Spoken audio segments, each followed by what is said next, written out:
ဒီကနေ့ရှင်းပြောလို့ရမှာဘာလို့ဆို ဟုတ်ရပောင်းလုံးပါရှင်ဟုတ်အယောင်လေးနည်းနည်းဆိုးတော့မှာဒီမှာဟုတ်ညနာလေးနည်းနည်းလင်းချင်လို့ဟိုရွှေရမသွားတဲ့ဘက်လေးပေါ့နော်ဆွေအောင်သွားတဲ့အဝါဖောက်ပေါ့ ဟိုဟုတ်ကဲ့ရှင် ဒီတော့လူပေါင်းနဲ့လုပ်ဖို့ရနော် ဒါပေမဲ့လောက်ဘူးလေဆရာမ စပြီလား မကြဘူး6လလောက်တော့ရှိပြီဆရာမဟုတ် လောက်ရှိပြီဆောင်းဆိုပြအမဆိုပြတော်တော်ရှိတယ်နော် ဟုတ်ဆရာမဟုတ်အဲ့မှာလောက်တော့ဒီလောက်လေးပဲရှိရဲဆရာမဟုတ် ကို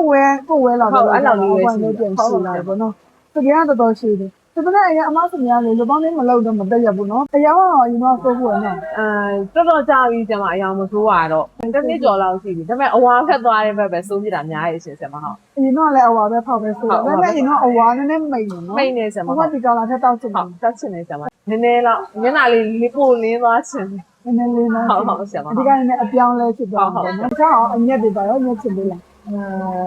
ကျမအစင်ကြီးလိုလေးကြောင်းပြီးလိုက်ပုံစံကတော့ဟုတ် တော်ရှိရတော့အမရွေးချယ်လိုက်ပြောင်းအညက်ဒီဇိုင်းအမမျက်နှာငယ်ပြောင်းလဲသွားမှညက်ပြီးတော့နေနော်ဟုတ်အရှိမတော့ပွေရှိရနော် ဟုတ် ဒီပွေရှိအောင်စုစမိတ်တွေပါတော့ချလို့မရအောင် ဟုတ်ဆရာမ ပေးပြီးအဆွေလေးပဲချလို့ရ လေးဆွဲလေးရောချလိုက်နေတယ် ဘယ်မှာပြရတဲ့ညာဒီနားထဲမှာနည်းနည်းပိုင်းနဲ့အုပ်ကောင်းဒီမှာလေးညက်ညက်ပြလိုက်မယ်ကျွန်တော်လေပန်းတင်နဲ့ လုပ်ပြီး ကာလာနဲ့ရိုးရိုးပဲလုပ်ပြလိုက်မယ်နော်ဟုတ်ပြောင်းလိုက်တယ်ကျွန်တော်လေးကြည့်နေ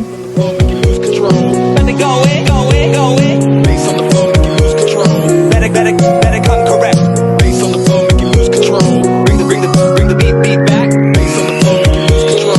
3, 2, 1. The sun is going down, the moon is coming up. Let's eat